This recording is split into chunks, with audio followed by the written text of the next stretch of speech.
Well, good morning, everyone. Thank you so much for making it to here at this time of the morning and during this busy Miami Art Week. I am Aldeide Delgado, the founder and director of Women Photographers International Archive, a nonprofit organization created in 2018 to research, promote, support, and educate about the contributions of those who identified as women and non-binary to photography history. It is a pleasure for me to welcoming you all to the space, to Green Space Miami, one of the spaces of the Green Family Foundation, a nonprofit organization located as well in our city that supports other nonprofit and supports our community in general, providing opportunities for exhibitions, for workshops, an organization that does very important work. We have partnered with Green Space Miami and Green Family Foundation since 2021. We have been creating exhibitions almost every year in this space. So it has become quite like a tradition for us to is part as well of that home for WOFA in the city of Miami and in a place that every year we organize programming about women in photography. This time we are in the space. We have curated an exhibition titled Atlas of Imaging Ecologies, curated by WOFA's Associate Curator of Programming, Amanda Bradley, who is here, and has curated this show for two artists in residence, or 2024 artists in residence, Kosisochukwu Nnebe and Keisha Scarby. The exhibition presents part of the work that they have been doing and exploring during this year. Part of the legacy as well of other experiences that they have had in places of the Caribbean, particularly Guyana, Jamaica, and then how all this idea have been solidified and crystallized during their time in Miami. The exhibition was presented in the context of the WOFA Congress, How Photography Teaches to Live Now, that took place from October 22nd to the 26th at the Pereza Museum Miami and several other places around the city. And it has been a pleasure for us to partner with Melissa from Sugarcane Magazine. Also, it has been, this is, WOFA is all about collaboration, all about, creating this network, fostering this sense of community, of the photographic community in our city. Is very important as well as part of our mission. How we prioritize and highlight the artistic production of women artists from Africa and the African diaspora. And in that sense, having this partnership with Sugarcane is very important for us as it aligns with the work that we do. And where without further any more introduction, I just want to give the space for them to speak and to present about the work that we are seeing here and about the programming that Sugarcane have been doing with Molasses, this series, and just giving you thank you both for, the trust, the collaboration, and just, I'm looking forward to the conversation that you are going to have. Thank you. Thank you. Thank you so much. From here, turn this off and put this here. If we wouldn't mind taking a few minutes, just to have a few minutes of silence. We are 6.3 miles away from the Miami River, which was the home of men and women who were kept against their will here in the United States. I think the first slave plantation was in that area, so if we can have a few minutes of silence for those individuals who cannot be here with us.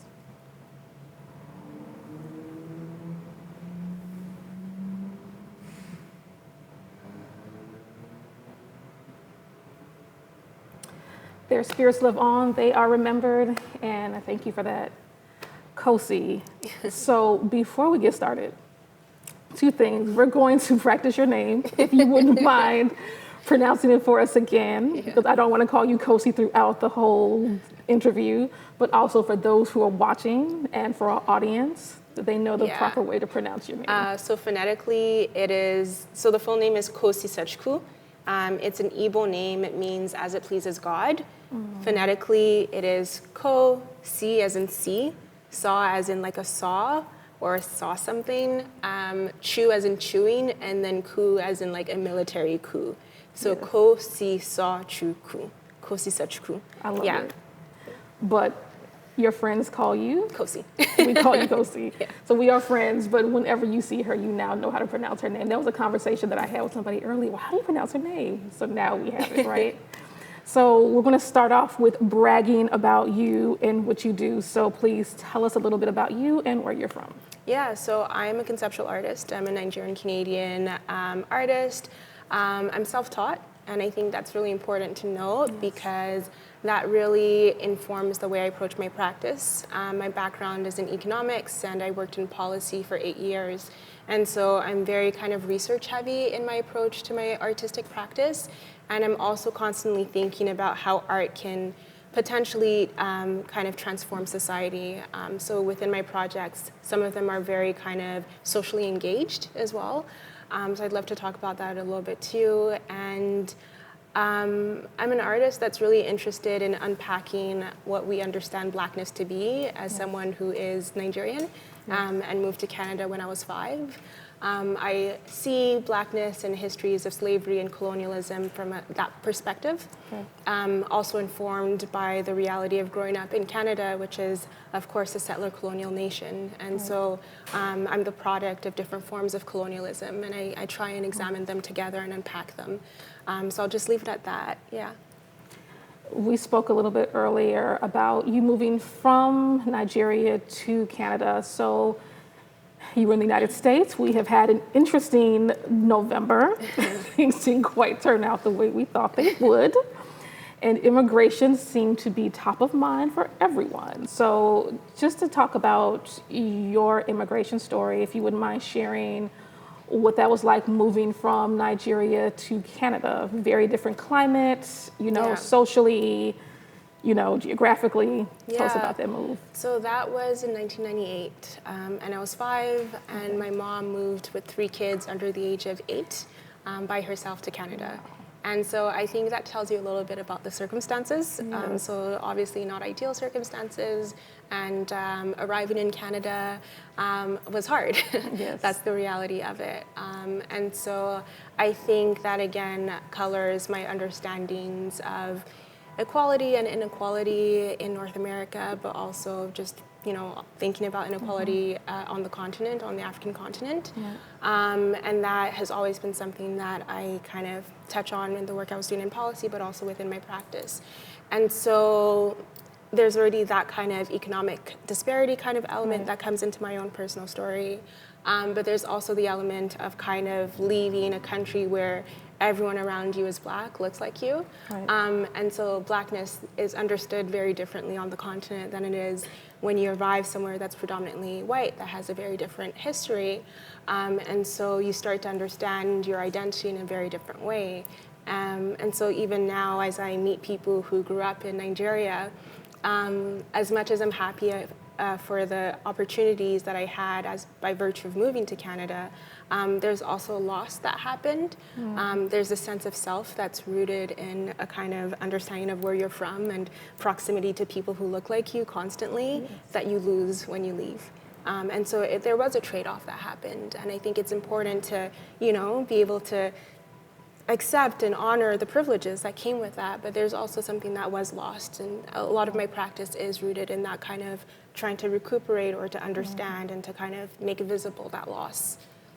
What was it like creating community once you arrived to Canada, and how did that kind of shape you into your move into college? I know a lot of people, especially from West Africa, they've majored in pharmacy or finance, or the idea was to go to law school, and at some point they realized that a creative life was for them. But I always ask, did that creative fire always exist, or was that sparked by something else? So when you moved to Canada, what was that community building like? And was there a line of creativity as you were building that community? I think I always knew I wanted to be an artist. Like even in 6th grade, we had this kind of yearbook, and the question we had to answer is like, what do you want to be when you grow up? And mine was like, to be a lawyer, but also to be a painter like Leonardo da Vinci. So it was always both in my mind. I think in terms of community, To be honest, it was still my family that actually had that creativity that manifested in different ways. My mom would sew a lot. My dad was a carpenter and was always building.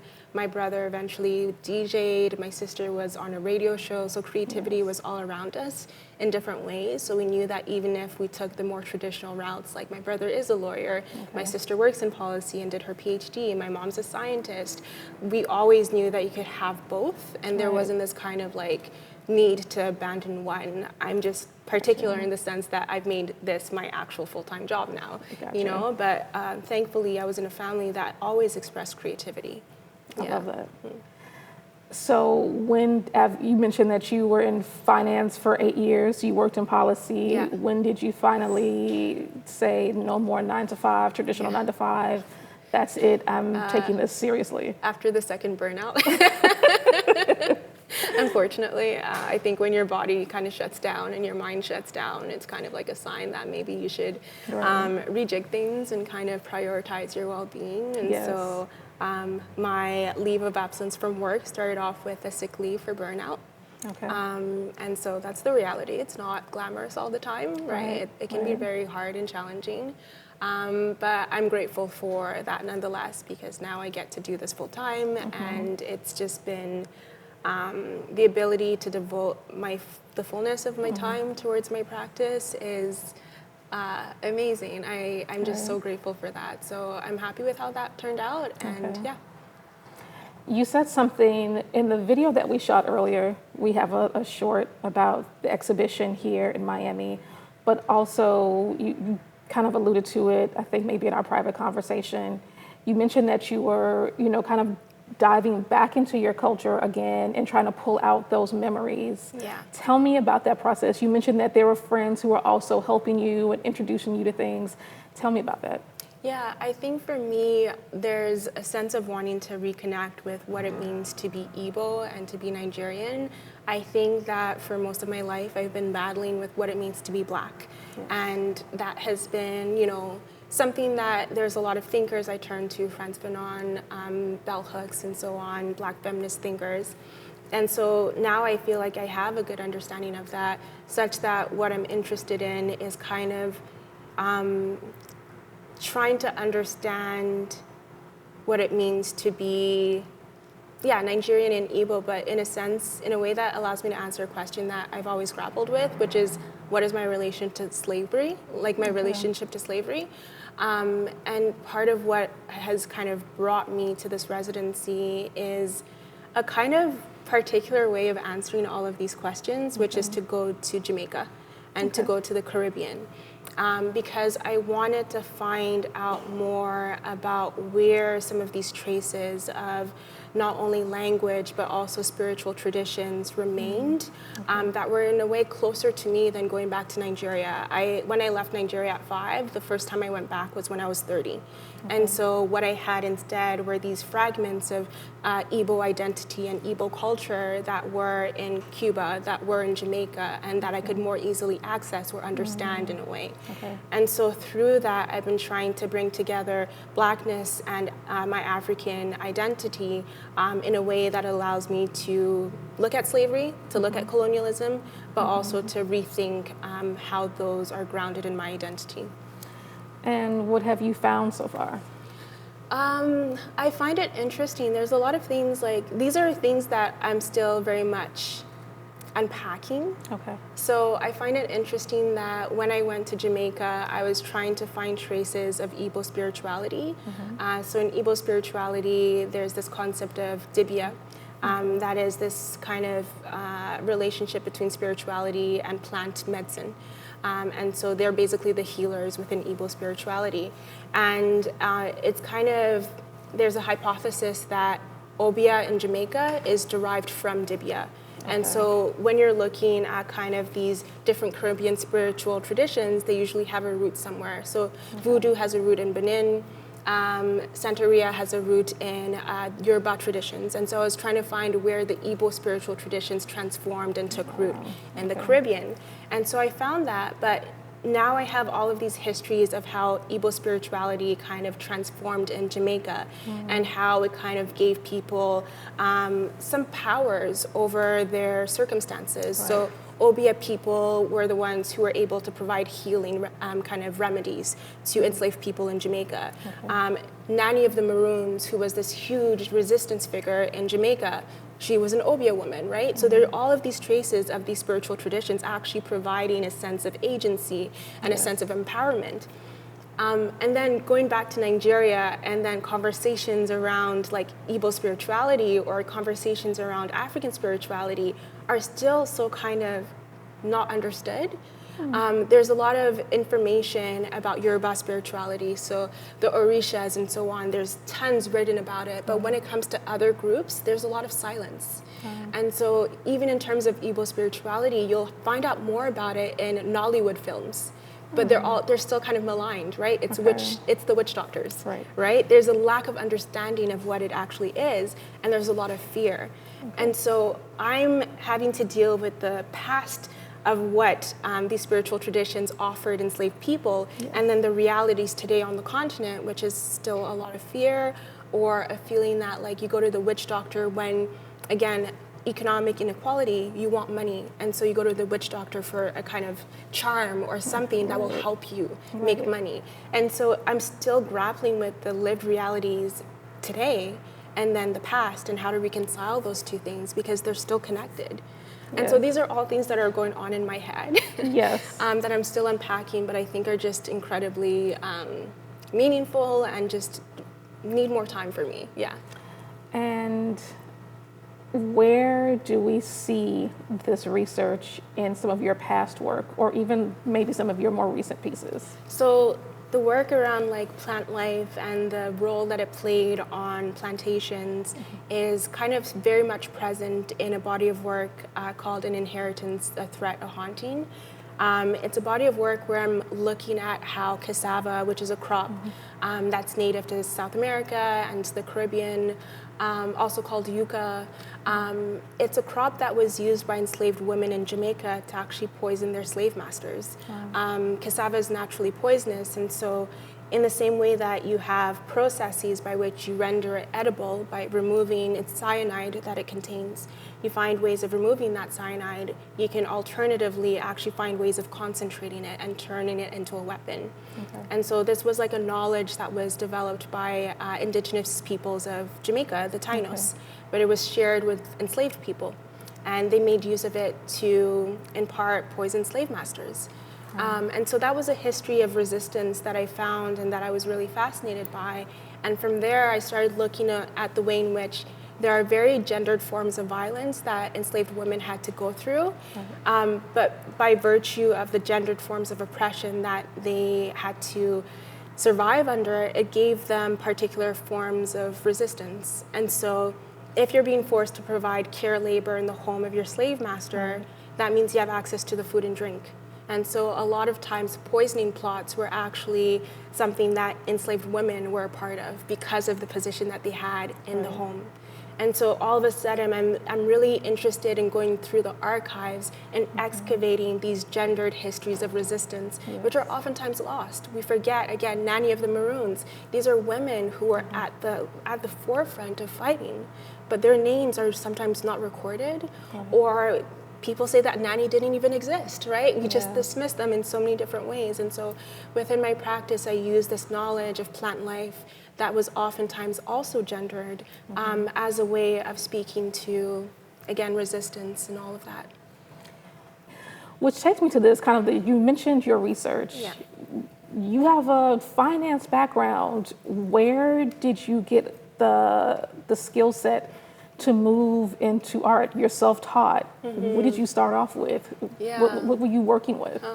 That's a really good question. So I feel like it's kind of hard to answer because I really don't understand it. To be totally frank, when I started doing art, like while I was doing my undergrad, I was painting. I was actually doing portraiture. And that was because, again, I was growing up in this time or in this place as well where I didn't see representations of beauty that looked like me. And so I felt like I had to produce those for myself. And so I was using oil pastels and oil painting, and I was painting portraits of Black women. That's how I started off as an artist. Right. And then I think I started to realize I was only just scratching the surface. I was focused on representation, but I wasn't asking the question of how people come to be Black. And so I had to further kind of excavate that. And so that was at a time where a lot of my friends in undergrad were doing cultural studies. Okay. And so they were reading Frantz Fanon, they were reading Bell Hooks, they were reading Audre Lorde, and all of a sudden I was hearing secondhand, because I wasn't being taught these things, I was hearing secondhand about these theories and going off and reading by myself. And so then I was interested in the process of racialization.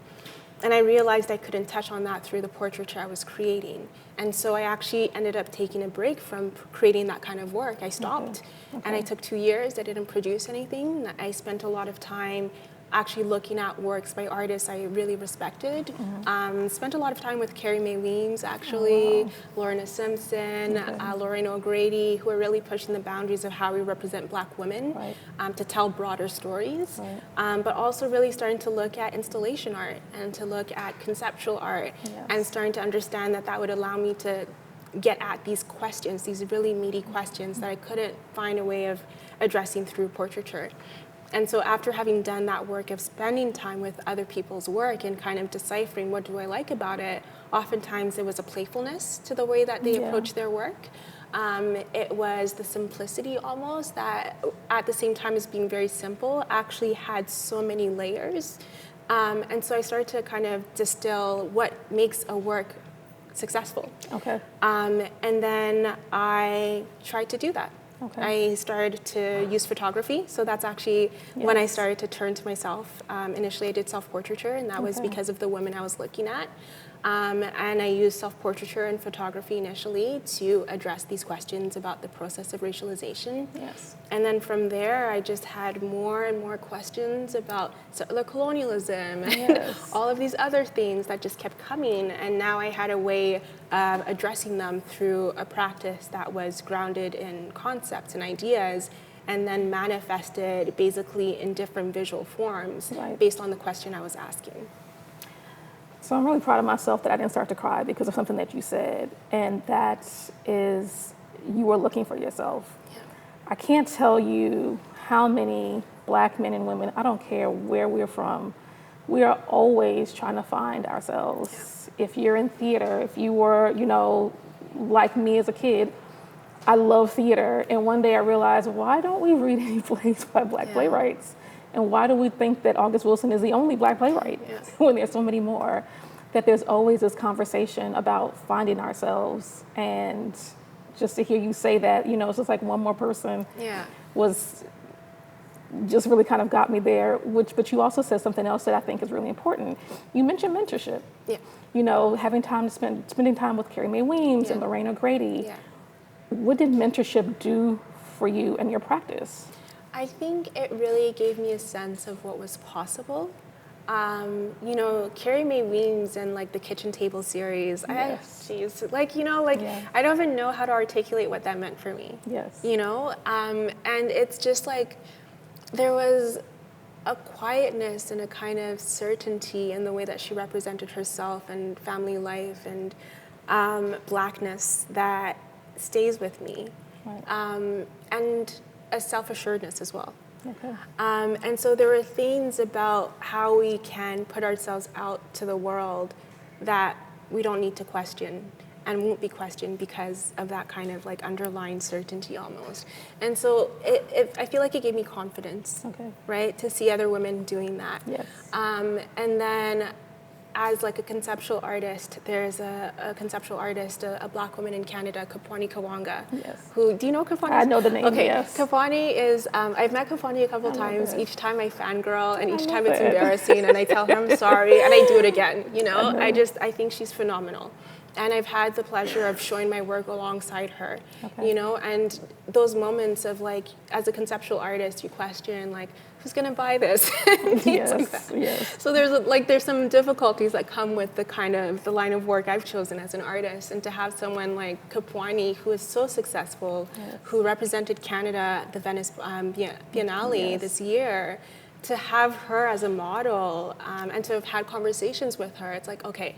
Yes. you're fine. You'll figure it out. It will Yes. work. Like if she can make it work, if she can Yes. sell those pieces, Yes. you'll figure it out.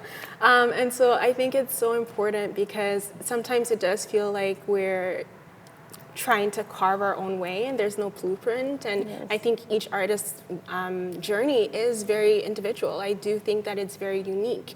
But at the same time, you are always building off of someone else, right? Like my journey might be particular because of how it started, but there are people who have made that path for me, right? And then I'm going to make a path for someone else. At the end of the day, it is that kind of conversation that you are in with other people. And so that's why I think it's really important to spend time with other Yes. people's work, to know what they've contributed and to be able to continue that conversation at the end of the day. Yeah. So mentorship really helped you, and it doesn't matter whether you've gone through an MFA program or not, mentorship is really important. Mm-hmm.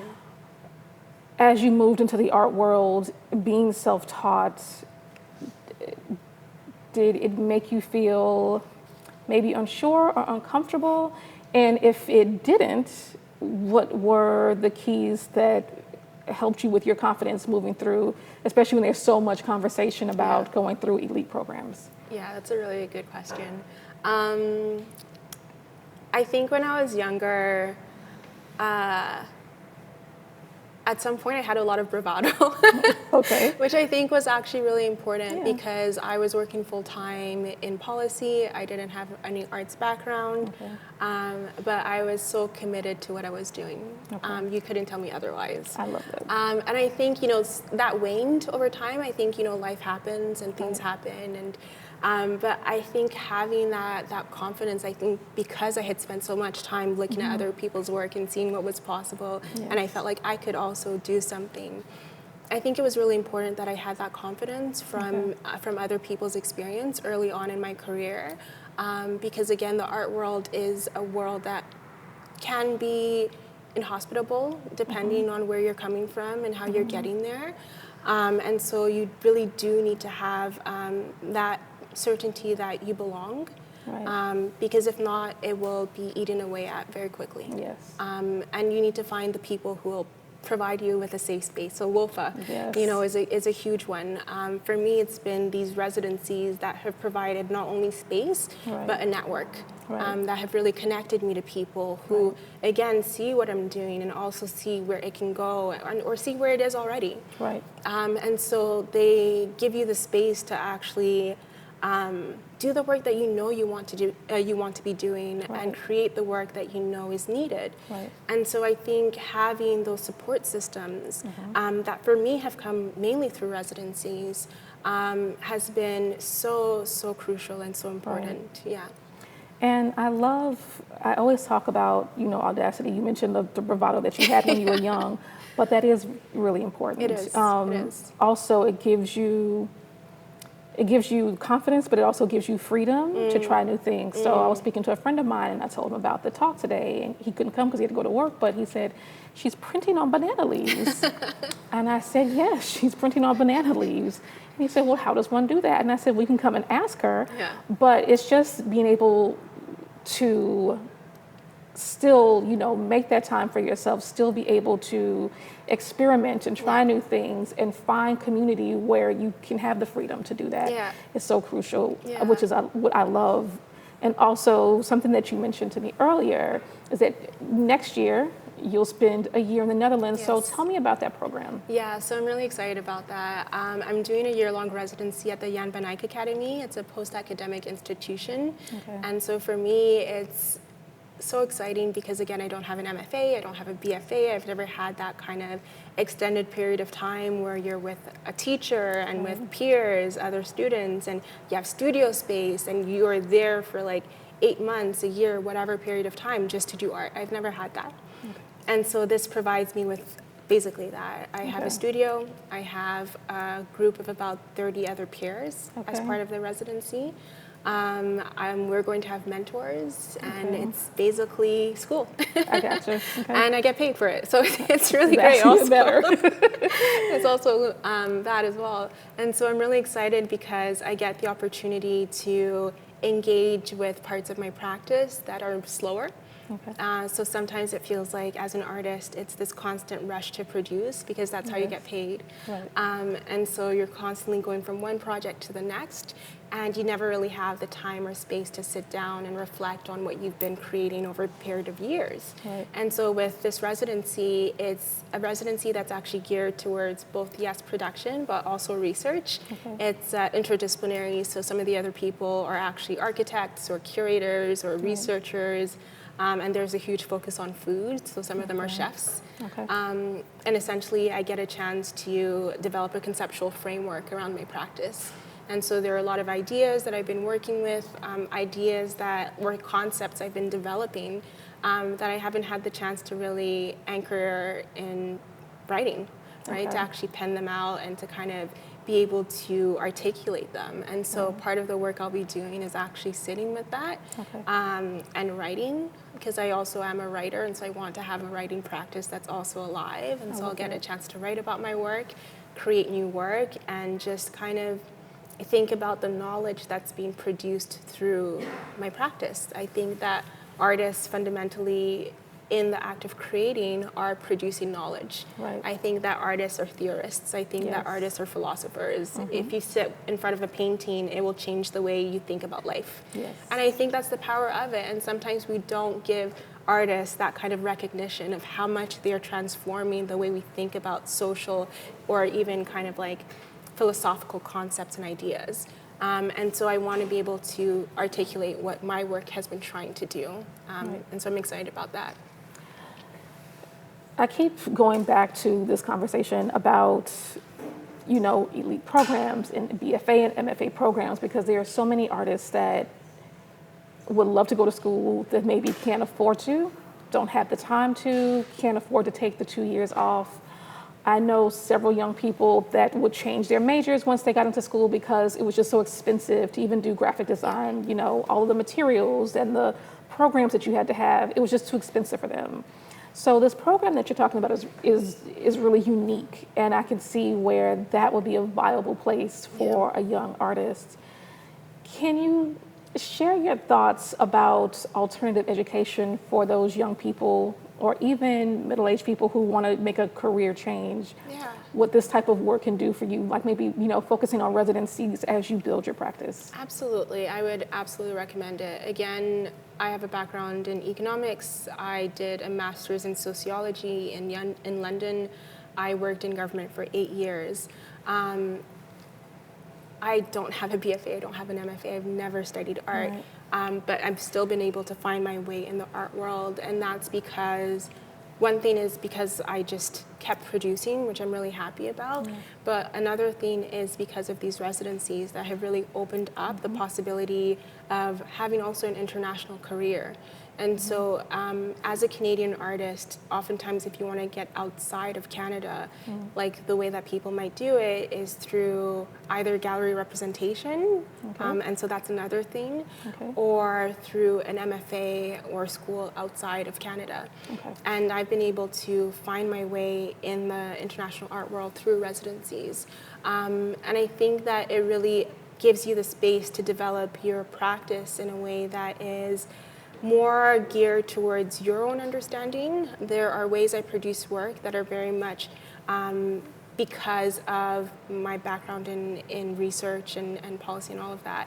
And I didn't want to go to art school in a way because then I would be taught how to produce work as an artist. And I think some artists who've gone through art school will tell you that it can be sometimes prescriptive in terms of how to do that work. So I don't want to lose that, right? But at the same time, I want to have the space and the kind of network that will provide me with the opportunity to create work. And I think a residency, you're kind of understood to have your own practice, to have your own way of producing your work. And it's not going to tell you how to do that. And so it kind of allows you more autonomy while still giving you a lot of the benefits that you would get from traditional kind of like education. And it also gives you access to a cohort that's very international, that's already practicing. So there are a lot of different aspects to it that I think as an artist who has developed a kind of understanding of what they want their work to be, it gives you the latitude to just do that, right? Okay. It just gives you the kind of launching pad rather than asking you to change Right. how you practice, asking you to change how you work. It just gives you the space to expand. And I think that's what I've really benefited from in terms of residencies. Before we move on to audience questions, what does the future look like for you when it comes to work? So you've talked a lot about what some of the research that you've done, especially with the support of WOPA. What does the future look like? What are you turning your lens to, or are you just continuing what you started with? So I am trying to figure out how I fit into the art world. Okay. So I'm going to continue kind of producing work. Actually, I'm going to take a break, I think. Okay. I think Okay. I want to take that year-long residency and really reflect and Okay. figure out, like, I think those periods of reflection, the 2 years I took from, Yes. doing the portraits in order to make the work I make now, I think understanding that it's not a race, it's a marathon, Yes. means that you're less afraid of those pauses. Right. And I think those pauses are actually what will help expand your practice and fully transform it. And so I'm really looking forward to a pause. I don't want to produce constantly. I think that takes a toll on you. Okay. And I also want to continue to root myself outside of the arts. Okay. And so I think a lot, again, of what my practice is because of that training outside of the arts. Okay. And I think that that's important. I think we need more interdisciplinarity. I think we need ideas that are coming from different fields and then coming into the arts, training Okay. from different fields coming into the Yes. arts. I think that will actually really help the arts. Yes. And so in a way, I want to do a PhD outside of the arts. Okay. Not an arts PhD, like a PhD that will allow me to, again, go back to theory, go back to a lot of these different things that I've been grappling with, and then I can take that and then put it back into my art practice and have a different pace Okay. and have a different kind of, frankly, like way of making money as well. I think there's a lot of things that you're grappling with as an artist. I Yes. think that there's a lot of honesty that you need to have in terms of wanting to make work that aligns with who you are Yes. without having to deal with some of the kind of restrictions or the kind of like constraints of the art world. Okay. And so I'm trying to find a way that allows me to do what I want to do without feeling like I need to change that, Okay. right? And so I'm very open to different ways of doing that. Yeah, I love that. yeah. Kosi, thank you. Is there anyone who has questions? This is a great time to ask.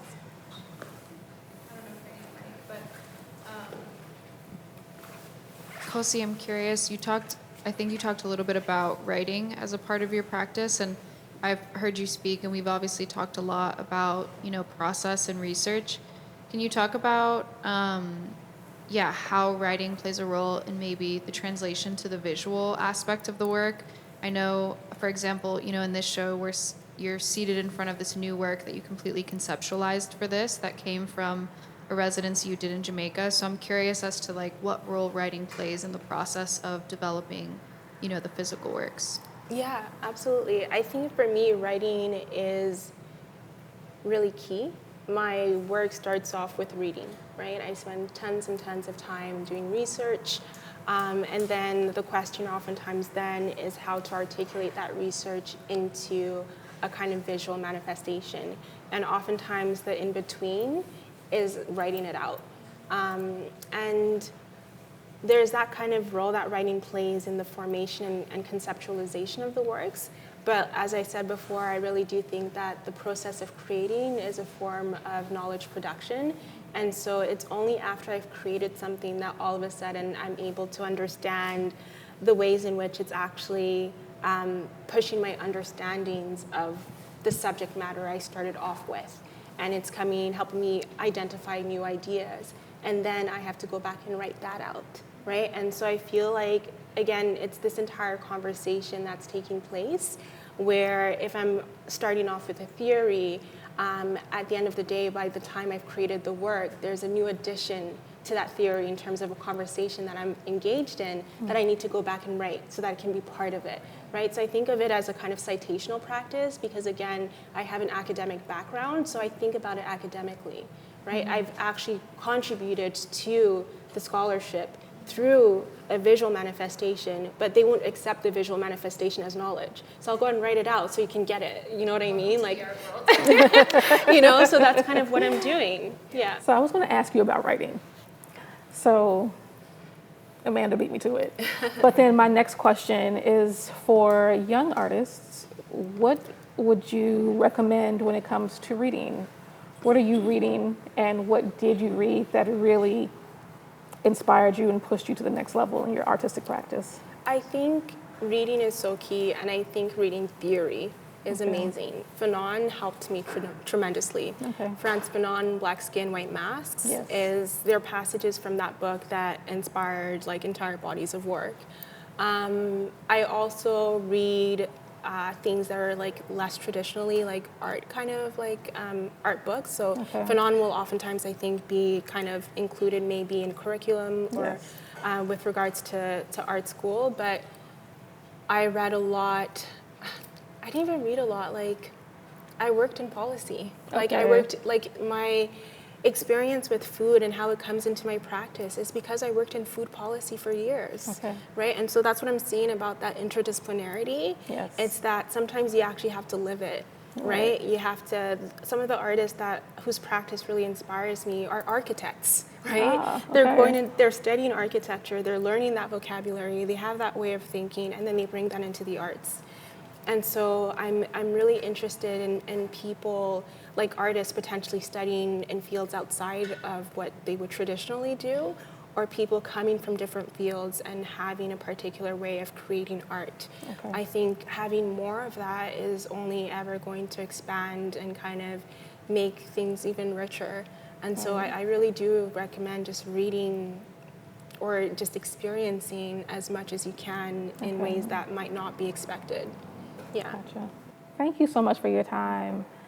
All of the work that you've done is so inspiring, and listening to you talk about your story and your research and what's pushing you to the next level artistically, it's phenomenal. There's so many people who need that understanding, and all the best to you. Thank you so much. Have a good art week. Don't drink too much.